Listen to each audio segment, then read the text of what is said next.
दोस्तों स्वागत है आपका अपना YouTube चैनल इंग्लिश ट्यूटर सागर सर में। दोस्तों आज के इस वीडियो सेशन में मैं फिर बात करने वाला हूं एसएससी जीडी के ज्वाइनिंग लेटर के बारे में। आप ये सोच रहे होंगे कि ज्वाइनिंग लेटर किस पोस्ट का है और किस स्टेट का है, तो आप यूँ जान लीजिए कि दोस्त ये ज्वाइनिंग लेटर है यूपी का और एसएसबी का है।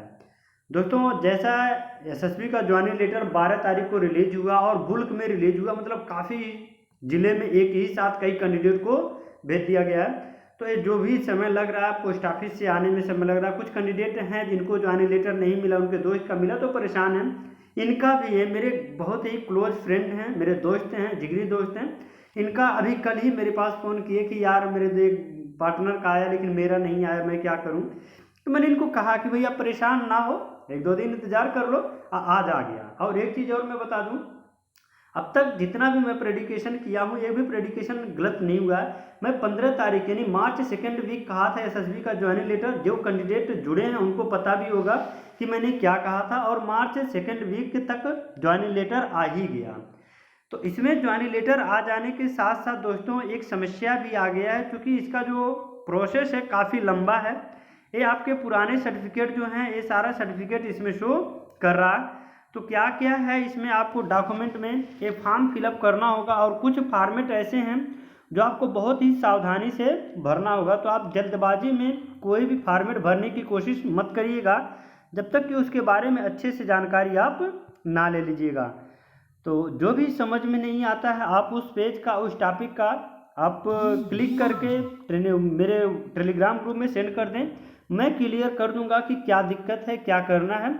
यदि क्योंकि इंग्लिश में थोड़ी सी समस्या होती है, तो इनको अभी मेरे दोस्त जो हैं ये भी कहें कि यार इसको पढ़ाओ, मुझे समझाओ कि क्या क्या करना है। तो मैंने इनको डिटेल में बता दिया, क्योंकि फ़ोन पे ही सब बता दिया। ये मेरे पास भेजे थे तो इनको सारी चीज़ें मैं बता दिया हूँ। तो यहाँ पे जिनको भी कोई समस्या होगी, यहाँ पे आप देखेंगे कि फॉर्म है application form of the for a certificate for the eligibility for relaxation आप jobs for other backward class in civil post. मतलब ये आपका कास्ट सर्टिफिकेट है कि आपको यदि किसी अदर पोस्ट में या इसी में आपको छूट चाहिए तो उसके लिए फॉर्म है। क्योंकि प्रमोशन वगैरह भी होता है तो उसके लिए काफ़ी फ़ायदेमंद होगा। तो आप इस सभी फॉर्मेट को बहुत ही सावधानी पूर्वक भरेंगे, कोई भी दिक्कत है। यहाँ पे आप देखेंगे एक चीज़ इसमें सख्त दे दिया, क्योंकि कैंडिडेट परेशान थे कि क्या ट्रेनिंग के समय मैं अपने फैमिली को ले जा सकता हूँ। तो नहीं, जब तक कि आपकी ट्रेनिंग की कोर्स रहेगी आपके फैमिली मेम्बर से कोई आपके साथ नहीं रहेगा। हाँ, उस स्टेट में जहाँ पे, उस स्टेट में कहीं पे भी वो लोग रह सकते हैं, लेकिन आपके साथ वहाँ पे कैंपस में नहीं रहेंगे, क्योंकि आपको कोई प्रॉपर जगह अलाट नहीं होगा कि आपको यहीं पे रहना है। तो वहाँ पे सभी लोग साथ में रहेंगे, जितने भी ट्रेनिंग सेंटर पे जितने भी कैंडिडेट रहेंगे तो कुछ ग्रुप में डिवाइड कर दिए जाएंगे। तो ग्रुप में जितने कैंडिडेट रहेंगे उतने एक साथ रहेंगे। और एक चीज़ और है, आपको परमिशन जब तक एकदम प्रॉपर परमिशन नहीं मिलेगी तो आप विदाउट परमिशन आप कैंपस से बाहर नहीं निकल सकते, ट्रेनिंग सेंटर से बाहर नहीं निकल सकते। यदि वहाँ से निकलते हैं तो इसमें कुछ लोग का है कि सर मेरी शादी है या मेरे सिस्टर की शादी है, मेरे ब्रदर की शादी है, तो मैं क्या करूँगा। तो दोस्तों या तो आप शादी कुछ दिन के लिए पोस्टपोन करवा दें, या तो उसके लिए आपको प्रोसेस बढ़िया होगा कि कैसे कैसे होगा, वहाँ पे क्लियर हो जाएगा। क्योंकि आपका जब तक ट्रेनिंग चलेगा, अब मुझे नहीं लगता कि आप ट्रेनिंग में नहीं जाना पसंद करोगे, क्योंकि काफ़ी मशक्क़त के बाद ये मिला है। सभी लोग जैसे ही मिला, क्योंकि बड़ी बेचैनी से इसकी इंतज़ार हो रही थी, तो जैसे ही आपको मिला है खुशी का ठिकाना आपका नहीं रहा होगा। मुझे भी ऐसा ही लग रहा है कि आप सारे लोग बहुत ही खुश हुए होंगे, क्योंकि ये काफ़ी मशक्क़त के बाद मिला है। 2-3 साल के लंबे इंतज़ार के बाद आपको ज्वाइनिंग लेटर मिला है। तो इसमें सभी चीज़ें कर दिया है, और कपड़ा वगैरह आपको खुद लेके जाना है। तो आप और अपने खर्चे के लिए कुछ 8 से 10 हज़ार रुपये लेके जाएंगे। और एक करेक्टर सर्टिफिकेट का फॉर्मेट है। अभी भी काफ़ी कैंडिडेट परेशान है कि करेक्टर सर्टिफिकेट ऑनलाइन बनेगा कि ऑफलाइन। तो दोस्तों आप परेशान ना हो, आपके पास जो भी फॉर्मेट हो, आप किसी भी पोस्ट में, चाहे एसएसबी में, बीएसएफ में, आईटीबीपी में, सीआरपीएफ में, किसी में भी हो, तो आपके पास एक फॉर्मेट करेक्टर सर्टिफिकेट का मिला है। इसको कम से कम आपको 3 गजेटेड ऑफिसर से वेरीफाई करवाना होगा। तो आप करवा सकते हैं अपने स्कूल के प्रधानाचार्य से, डीएम या एसडीएम से, या किसी जिला अस्पताल से आप करवा सकते हैं। सामुदायिक स्वास्थ्य केंद्र, वहाँ से भी वेरीफाई हो जाएगा, तभी कोई दिक्कत नहीं रहेगा। गजटेड ऑफिसर होने चाहिए, मैक्सिमम यही रहता है कि मतलब 1 रैंक के ऑफिसर रहें तो बेहतर होगा।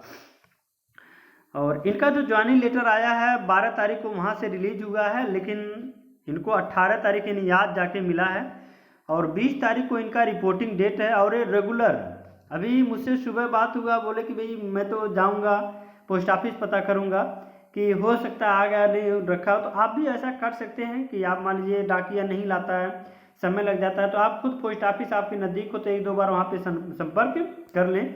इसके अलावा यदि नहीं आता है तो थोड़ा आप पेशेंस रखें, 1-2 दिन इंतज़ार कर लें, आपको ज्वाइनिंग लेटर मिल जाएगा।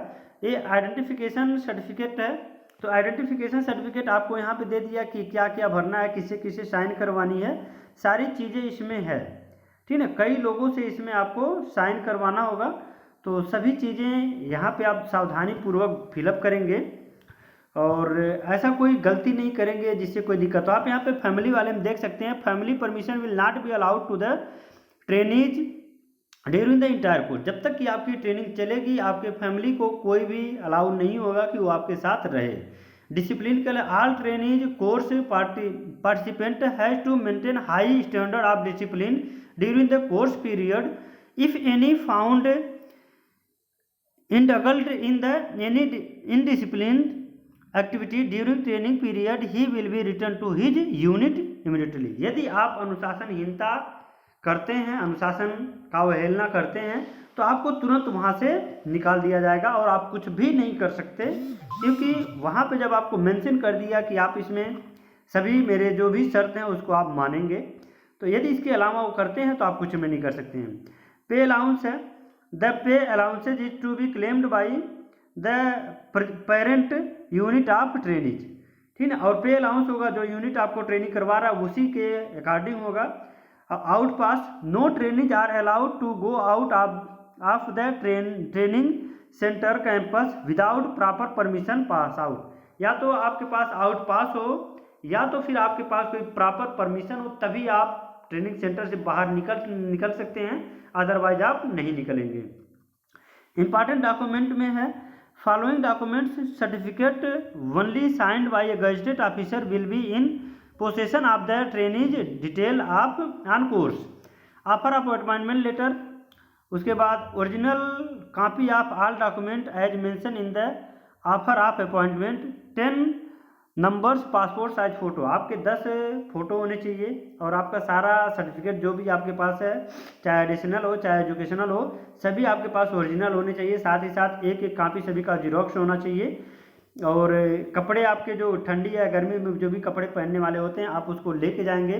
Withdraw and relegation policy as per the direction of frontier headquarter, withdraw and relegation policy will be important. और रिटर्न जर्नी डिस्पर्सल है, तो ये all trainee will depart after conclusion of the course at their own arrangement. कैसे वो लोग जाते हैं, जब वहाँ पे ख़त्म हो जाएगा तो अपने खुद अरेंज करेंगे, और वहाँ पे भी आप पहुँचेंगे तो अपने खुद के खर्चे से पहुँचेंगे। गेम के लिए है, जो भी चीज़ें हैं आपको वहाँ पे मिल जाएगा, तो आपको इसके लिए परेशान नहीं होगा। Other administrative directives, leave marriage conduct, तो कैसे कि no leave will be granted during the course of training expected in the extreme emergency case. यदि आपके घर पे कोई बहुत इमरजेंसी केस होगा तभी आपको ट्रेनिंग के दौरान छुट्टी मिल सकती है, अदरवाइज आपको छुट्टी नहीं मिल सकती, चाहे आपकी शादी हो चाहे आपके घर पे किसी की शादी हो। इसके लिए आपको विधिवत परमिशन वहाँ पे लेना पड़ेगा। हालांकि इसमें मेंशन कर दिया कि आपको छूट नहीं मिलेगा, लेकिन इसके अलावा भी आप एप्लीकेशन डालते हैं तो वो लोग सोचे विचारेंगे क्या करेंगे वो बताएंगे खुद। Due to the current scenario of कोविड-19 as protocols of administrative authorities of state. और यहाँ पे एक चीज़ है, इसका कोविड-19 का जो भी प्रोटोकॉल है उसको आपको फॉलो करना होगा। तो सभी चीज़ें दोस्तों इसमें मेंशन कर दिया है। इसके अलावा भी आपको जो भी चीज़ समझ में नहीं आएगी, अभी आप कहेंगे तो मैं उसको टेलीग्राम ग्रुप में सेंड कर दूंगा, आप सभी चीज़ें उसमें देख सकते हैं। इसके अलावा भी यदि आपको कोई चीज़ समझ में नहीं आती है तो आप मुझे मैसेज कर सकते हैं, वहाँ से मैं आपको सारी चीज़ें क्लियर कर दूंगा। इसी के साथ दोस्तों जय हिंद जय भारत। और एक से विनती और आपसे है ये चैनल को सब्सक्राइब ना किए हो तो प्लीज़ चैनल को सब्सक्राइब जरूर कर लें और दोस्तों में अधिक से अधिक शेयर करें। धन्यवाद।